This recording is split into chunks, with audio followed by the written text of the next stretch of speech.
We're here for the AMCHAM Phuket chapter meeting today, and it's all about property. And I have with me, I've got Dexter from Jones Lang LaSalle, and I've got Andrew from Property Guru. They're two of the guest speakers today. So firstly, gentlemen, what are you going to be talking about today? We've been asked to come along and give an opinion about regulations for real estate in Thailand and possibly Phuket, and what effect that may have on developers and buyers alike. And Andrew's got an opinion coming across from Singapore. Singapore, okay. Competitive market to Phuket?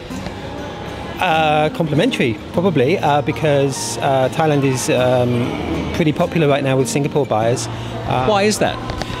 I think value for money, and also when you're looking at some of the other traditional countries that Singaporeans invest in, obviously the local market is very expensive and probably has peaked in terms of prices. Malaysia is introducing, potentially introducing a foreign tax, which will impact on the number of Singaporeans buying in Malaysia.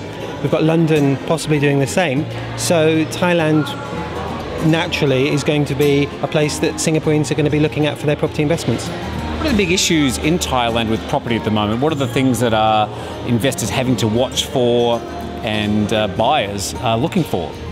Yeah, well, I mean, buyers are always looking for value for money, and I think that there may be a lot more room for price negotiations on developments that are existing or coming online.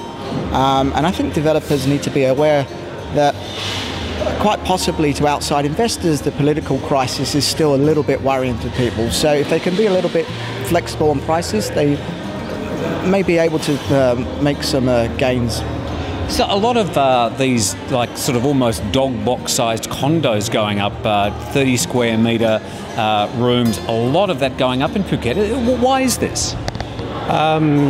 I would say, well, first of all, 30 square metres is probably quite big. I think I've seen something just under 22 square metres, which is tiny. Ultimately, it's to do with pricing. Land costs more, construction costs more, but buyers possibly aren't willing to pay more, so the developers need to produce smaller units to meet the price expectations of buyers and investors. What's your spin on it, Dexter?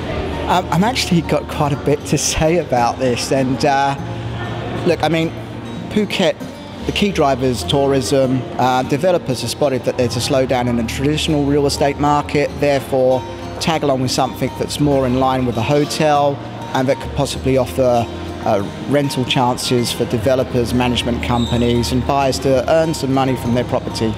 Yeah.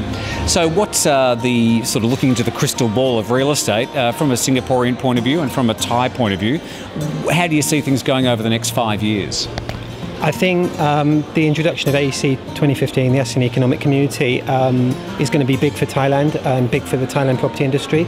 I think from a Singaporean perspective, Thailand needs to do more education, because a lot of Singaporeans don't really understand what AEC is and how Thailand will be a big part of that.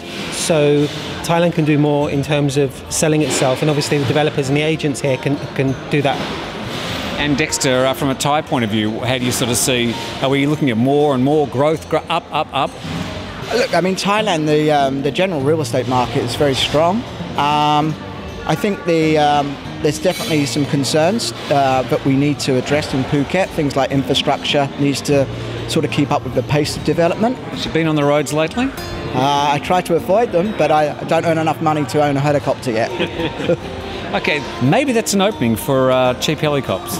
Dexter from Jones Lang LaSalle, Andrew from Property Guru, thank you very much for joining us. Thanks a lot, Tim.